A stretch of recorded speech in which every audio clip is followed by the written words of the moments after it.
Hello, everyone, and welcome to the fifth session that we're undertaking here as we complete the work of the Synod here in the Archdiocese.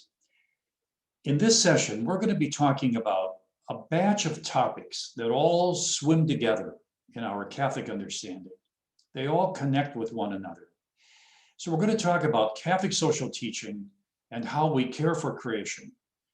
We're going to talk about how we love our neighbors, how we put it into practical action, especially those who are homebound or sick or who are lonely or struggling. And we're going to talk about how we communicate with one another and how we build community in our parishes. One of the wonderful elements that all of these ministries of the Church have in common has to do with something that's been very much on the mind of the Church in the last 5 or 10 years.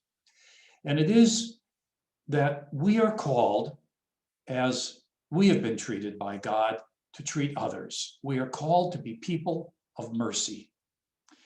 I want you just to think back for a minute with me about all the sins of your life. All the things, the really bad things you've done, the really mean things. I mean, I think back sometimes and I think, how could I have such a cruel thing? How could I have been so selfish? How could I have been dishonest when I wanted to really bring forth my real self? I've thought, how could I have been so interested in money when I was a young man? How could I have done these things? Well, the beauty of this is that we all should remember our sins from time to time. The beauty of this is we are all forgiven. You are forgiven. I am forgiven. This is so unbelievable. It's actually easier for us, I think, to believe that Jesus is God than to believe that he forgives us. But when Jesus gave of himself on the cross, what he did was he forgave even his killers. And he has forgiven us. He has had mercy on us. So if Jesus has had such great mercy on us, how dare we not have mercy on one another?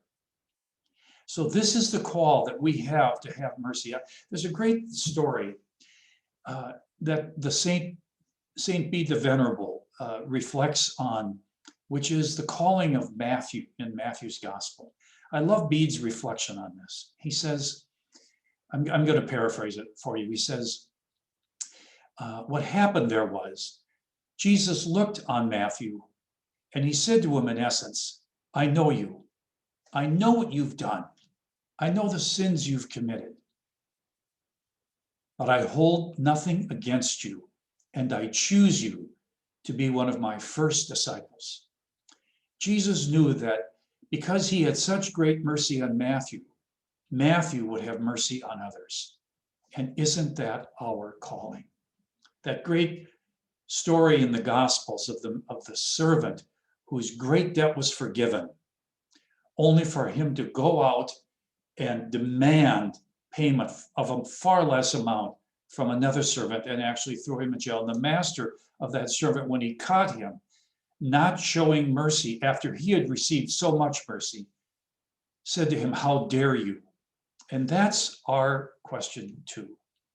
So as we struggle with the questions of Catholic social teaching and how to have mercy on the planet, mercy extends also to the planet, how to have mercy on one another, that theological question will be very much with us.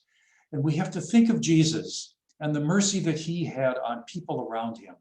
So we always want to ask the question, how would Jesus respond to this person? What would Jesus be saying to this person?